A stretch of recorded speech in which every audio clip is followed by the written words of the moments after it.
Olá pessoal, eu sou o professor Marcos, esse é o nosso História em Casa. Hoje nós vamos falar sobre a formação dos Estados Nacionais latino-americanos, ou seja, as consequências do processo de independência, principalmente quando a gente vislumbra o caso da América Espanhola. Bom, aqui nós temos um infográfico que foi feito pela Folha de São Paulo em 2010 ainda, quando se celebrou aí o início quando se celebrou os 200 anos do início do processo de fragmentação da América Espanhola. E aqui o caso das principais datas da independência conforme elas foram acontecendo aí no caso. Tá? Então, basicamente, o processo de independência teve início com a invasão napoleônica em 1808, a deposição de Fernando VII, né? E a partir daí, momentos distintos. Quando a gente vai falar, por exemplo, da América do Sul, tá? Esses movimentos aí estão diretamente associados ao não reconhecimento de José Bonaparte como rei da Espanha. E a partir daí o início do processo de independência, que vai resultar na fragmentação dos vice-reinos do Rio da Prata, né? Paraguai, Uruguai, Argentina e Bolívia, tá? E depois aí do vice-reino de Nova Granada, que acaba se juntando com a capitania da Venezuela, formando a Gran Colômbia pela ação aí do Simão Bolívar, né, e depois que acaba também se fragmentando. E o vice-reino do Peru, que é o último a alcançar a sua independência.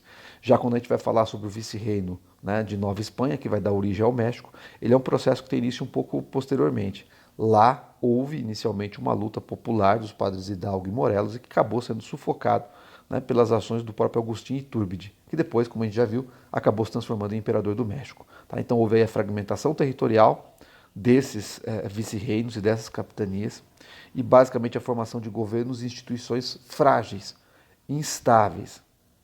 A gente sempre define que a economia ela era extrovertida, tá? Ou seja, tudo que se produziu era para exportação, tá? E basicamente você não vai ter uma alteração significativa das estruturas sociais que existiam antes do processo de independência e as estruturas que vão se desenvolver posteriormente. É sempre bom lembrar que quem vai fazer o processo de independência da América Espanhola como um todo é a elite crioula, tá? E quem é o crioulo? É o espanhol que nasce na América que não tem os mesmos direitos, tá certo? Do espanhol que veio da Espanha, tá? No caso, o Chapetone. Então, é interessante que ao mesmo tempo, no processo de colonização da América Espanhola, essa elite crioula ela não se desejava se misturar com a população local. Não há na América Espanhola um processo de miscigenação tão significativo como aquilo que aconteceu aqui no Brasil. A distinção de sangue do local de nascimento era algo frequente. E quem vai conduzir a independência não é o cara que se sente espanhol e muito menos um nativo, tá? Então as estruturas de desigualdade no qual as populações mais pobres, mestiças, vão ser subjugadas, vai ser sempre recorrente quando a gente vai falar sobre esses territórios. Muito bem. Agora, sempre que a gente vai falar sobre o processo de independência da América Espanhola, da América Latina de maneira geral, é sempre bom a gente revisitar a ideia do ideal pan-americano que estava por trás das ações dos principais líderes desse processo. Né? Aqui acima de mim tem o Simão Bolívar, tá? A ideia do bolivarismo, a ideia de que deveria os territórios se tornarem independentes, mas permanecerem unidos do ponto de vista de uma economia mais diversificada e de uma capacidade de se desenvolver de forma autônoma, tá?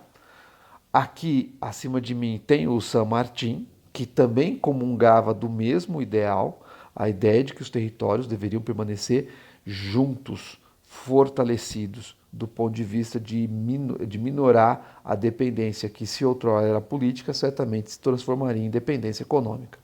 A grande distinção que nós temos entre San Martín e Simão Bolívar e San Martín é o fato de que enquanto o Simão Bolívar ele é monarquista, tá? O Simão Bolívar, desculpa, ele é republicano, o San Martín ele é monarquista. Se encontraram na Conferência de Guayaquil, tá? Debateram a tese, ambos atuaram conjuntamente na independência e no caso, né, do Peru, tá? Da Bolívia também eles vão ter presença, tá certo? No Chile, Simão Bolívar também contribui. Então, vão debater as teses sobre qual o regime político deveria ser seguido. San Martín, monarquista, Simão Bolívar, republicano, tá?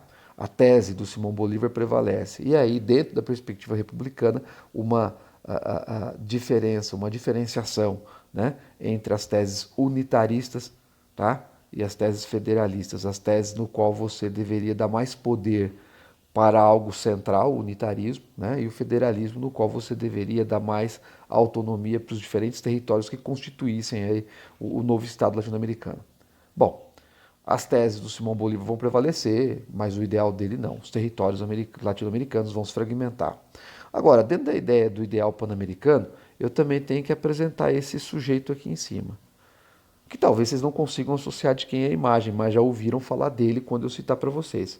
Aqui em cima está o nosso amiguinho James Monroe, presidente americano, famoso pela doutrina Monroe, a América para os americanos.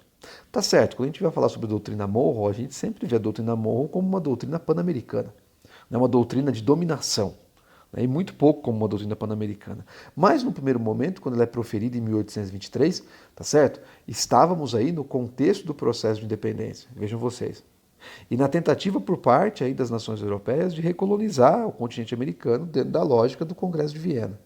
Então, num primeiro momento, a doutrina Monroe, que depois sim vai se transformar numa doutrina de dominação, ela, na verdade, era uma doutrina que pressupunha o livre direito dos povos da América a se autodeterminarem. Agora, por que eu coloco ela como um ideal pan-americano? Porque justamente ela vai se transformar num ideal de dominação dos Estados Unidos. A América para os americanos, mas de qual americanos nós estamos falando? É esse o ponto fundamental. No futuro a gente vai ver que a doutrina Monroe ela vai servir de base para o chamado corolário Roosevelt, né? O Big Stick Policy, a política do grande porrete. Né? Os países que não aderissem às ideias e visões de mundo por parte dos Estados Unidos, né, sofreriam as consequências aí. Aqueles que se alinhassem à sua visão de mundo, ok. Aquele que se opusesse, né, teria que sofrer as consequências. Fale macio, suavemente, mas com um grande porrete na mão. Doutrina Monroe nasce como uma doutrina pan-americana de autonomia dos territórios latino-americanos, mas se transforma no ideário de dominação, tá certo? Do território da América Latina aos interesses dos Estados Unidos. Pois bem, quando a gente vai falar sobre a América Espanhola, se você tinha o ideal de unificação, tal como preconizado por Simão Bolívar e por San Martín, por que esses territórios se fragmentaram? Quais as razões da fragmentação? Em primeiro lugar, a hegemonia britânica. Tá? Era interessante para a Inglaterra que existissem, tá certo, países dependentes, frágeis, de economias, tá certo, né, suscetíveis à sua dominação econômica, tá? Ok?